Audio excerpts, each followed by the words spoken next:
Hello friends, আজকে আমি তোমাদের জন্য কফি ডাটি চচ্চড়ি রান্না নিয়ে আসলাম। এই কফি ডাটি কিন্তু আমি যেভাবে রান্না করব তোমরা এভাবে রান্না করো যদি, তাহলে খেয়ে বলবে না দিদিভাই খুব ভালো করে আমাদেরকে শিখিয়েছে। রাঁধতে তো একটুকু কষ্ট নেই, কিন্তু ভালো করে ধুয়ে ঠুয়ে সিদ্ধ করে আমি রান্না করব। তো তোমরা সবাই দেখতে থাকো আমি কিভাবে রান্না করব। এই ফুলকপি ডাটিগুলোকে আমি এখন কেটে নিব। দেখো এখানে অনেক লম্বা লম্বা ডাটি আছে, যেগুলো লম্বা লম্বা ডাটি ওগুলো আমি 3 ফালটা করব, করে পাতলা পাতলা করে কেটে নিব। দেখো আমি কিভাবে কেটেছি পাতলা পাতলা করে। আর সেম সাইজের আমি এখানে আলুও কেটে নিয়েছি। যে এখানে তোমরা আলু, মিষ্টি কুমড়া, বেগুন এগুলো দিয়ে কিন্তু বানাতে পারো। প্রথমে আমি কি করব, এই কফির ডাটি আর আলুগুলো কড়াইয়ের মধ্যে একসাথে জল দিয়ে আর লবণ দিয়ে ভালো করে সেদ্ধ করে নিব। ঢাকা দিয়ে দিব 5 মিনিটের জন্য। 5 মিনিট হয়ে গেছে, এখন আমি ঢাকনাটা সরিয়ে দেখব যে সেদ্ধ হয়েছে কিনা হয়েছে।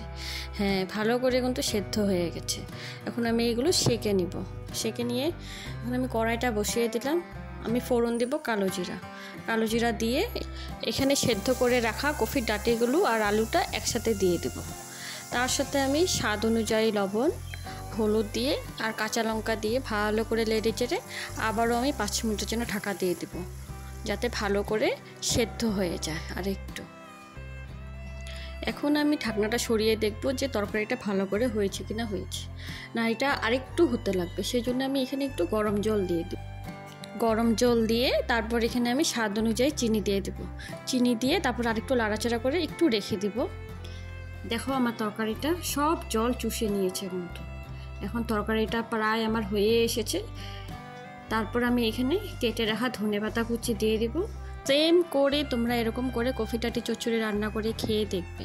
ওকে, তো আজকের জন্য এখানেই। ওকে, বাই বাই।